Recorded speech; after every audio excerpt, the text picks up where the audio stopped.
మరి ఎందుకు మానవుడు ఈ చిన్న జీవితంలో ఎందుకు వేదన పడుతూ ఉంటాడు? ఎందుకు కలత చెందుతూ ఉంటాడు? ఏది శాశ్వతమని కలత చెందాలి? ఏది శాశ్వతమని నిరుత్సాహమైన జీవితము జీవించాలి? మనం ఆలోచన చేయాలి. ఎందుకు? దేనికి ప్రయోజనం అవి? సంతోషముగా ఉండమని వాక్యమే చెబుతుంది.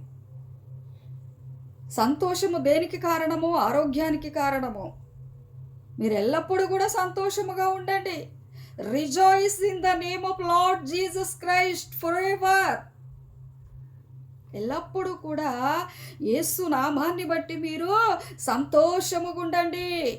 వాక్యములో ఎన్నో మార్లు కూడా మనకు వాగ్దానాలు ఏమనున్నాయో తెలుసా? బైబిల్ మొత్తంలో, పరిశుద్ధ గ్రంథం మొత్తం మీద కూడా దిగులు పడవద్దు, భయపడవద్దు, సంతోషముగుండు, నిబ్బరముగుండు, ధైర్యముగుండు, నీ భారము నాపై మోపు, నీ ప్రయాస నాపై మోపు, ప్రయాసపడి భారము మోసుకొనుచున్న సమస్తమైన వారలార నా యొద్దకు రండి, నేను మీకు విశ్రాంతి కలుగజేస్తాను.